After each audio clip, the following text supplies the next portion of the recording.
चीन रे नवा भाइरस आतंक 7 मृत्यु 60 रु अधिक हेले आक्रांत। कोरोना भाइरस आतंकरू एपर्यंत विश्व मुक्ति पाएनी। एबे चीन रु माड़ी आसुची आउ एक आतंक।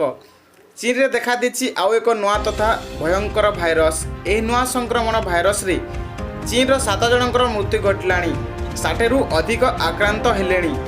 चीन सरकारी मीडिया बुधवार एने लोकों को सतर्क कराइबा सह यह संक्रमण होई पारे बोली चेतावनी देछि। चीन मीडिया सूत्रରୁ मिलिथिबा तथ्य अनुसार यह नवा भाइरस ना एसेप्टियास भाइरस। यह पूर्व चीन जियांसु प्रांत में देखा मिली। यही अंचल प्राय 37 जन लोक एसेप्टियास भाइरस रे संक्रमित होती। सरकार ग्लोबल टाइम्स अनुसार जियांसु पर यह भाइरस अनहुई प्रांतर 23 लोक यह रोग में आक्रांत होते। प्रथमे जियांसु राजधानी नानाजियांग प्रांतर जड़े महिला यह रोग में प्रभावित होते। तांकर काश ज्वर होता। डाक्टर ल्यूकोसाइट एवं प्लेटलेट कम थिबा जानिबा को पाइथिले। प्राय 1 मास चिकित्सा पर तांकु डाक्तरखाना डिस्चार्ज कराइथिला।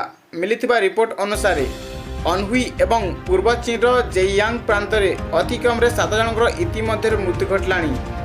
तेबे डाक्टरों कहवा अनुसार यही एसेप्टियास भाइरस नुआ नहीं। 2011 रे चीन यह भाइरस को प्रथमे ठाब कराइथिला।